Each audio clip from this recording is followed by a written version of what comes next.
പോയി നോക്കാം. ഈ ഒരു മണലിൻ്റെ പ്രത്യേകത തന്നെയാണ് ഇവിടുത്തെ ഈ ഒരു ഇത് കണ്ടോ, നല്ല തെളിഞ്ഞ വെള്ളം. അതിനുശേഷം ഇത് കണ്ടോ പച്ച കളറ്. കയറി നോക്കാം എങ്ങനെയുണ്ടെന്ന്.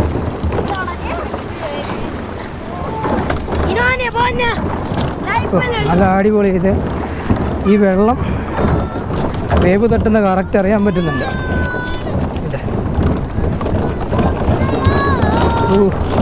എന്ത് രസമാണ്.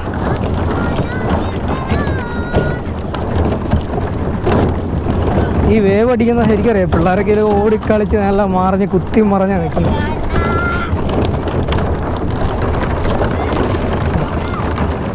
ശരിക്കും പറഞ്ഞാൽ ഒരു ഷിപ്പിൽ പോകുമ്പോൾ ഉള്ളൊരു ഫീൽ. ഇത് കണ്ടോ, ഒരു കപ്പല ഷിപ്പ് കിടക്കുന്നത്.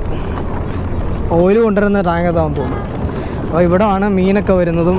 ഇവിടെ ബോട്ടടിപ്പിച്ചിട്ട് കരയ്ക്ക് കയറ്റുകയാണ് ചെയ്യുന്നത്. ഒരു ചെറിയൊരു കടൽപ്പാലമാണത്. തിര കൂടുമ്പോൾ നല്ല അടിക്കുന്ന ഈ സാധനം. പക്ഷേ ഇൻ്റർലോക്കാണിത്. പക്ക കേട്ടോ. അപ്പോൾ നമുക്ക് ഇതിൽ നിന്നൊന്ന് ഇറങ്ങാം. വേണ്ട ഒരു ബോട്ട് നങ്കൂരോട് നിന്ന് കാണാം. ഇവിടെ നിന്ന് നമുക്ക് മീനും കൊണ്ട് വരുന്ന കേട്ടോ. എല്ലാ ദിവസവും ഈ സമയമാകുമ്പോൾ ഉണ്ടെന്ന് തോന്നുന്നു. ഇതുണ്ടോ പരസ്പരം ബന്ധിപ്പിച്ചേക്കുന്നുണ്ടോ, ഓരോ ബ്രിക്ക് പോലെ. ഇതെല്ലാം ക്യാനാണ്. ഇവിടെ നോക്കിയാൽ കറക്റ്റ് കാണാം. വെള്ളത്തിൽ പൊങ്ങി കിടക്കുന്നുണ്ടോ. അപ്പോൾ ഇതെല്ലാം കടലിൽ പോകുന്ന നമ്മുടെ മീൻ പിടിക്കാൻ പോകുന്ന ബോട്ടുകളാണ് ഇവിടെ എല്ലാം നങ്കൂരോട്ട് കിടക്കുന്നത്. അപ്പോൾ നിങ്ങൾ നോക്കിയാൽ പ്രത്യേകിച്ച് ഇവിടെ ഒരു തിരക്കുമില്ല. കാരണം ഓഫ് സീസണാണ്. സഞ്ചാരികൾ പോകുന്നവർ ഒറ്റ ബോട്ടുമില്ല. അതുതന്നെയാണ് ഞാൻ ബോട്ടിനെ പറ്റി കൃത്യമായിട്ട് പറയാമെന്ന് പറഞ്ഞത്. അപ്പോൾ ഏകദേശം 2 ദിവസം ഇവിടെ നിന്നതുകൊണ്ട് എനിക്ക് കൃത്യമായിട്ടും നിങ്ങൾക്ക് ഇവിടെ വന്നാൽ, അകത്തി വന്നാൽ ഉള്ളൊരു പാക്കേജിനെ പറ്റിയും കാര്യങ്ങളൊക്കെ നമുക്ക് കൃത്യമായിട്ടും നിങ്ങൾക്ക് പറഞ്ഞു തരാൻ സാധിക്കും.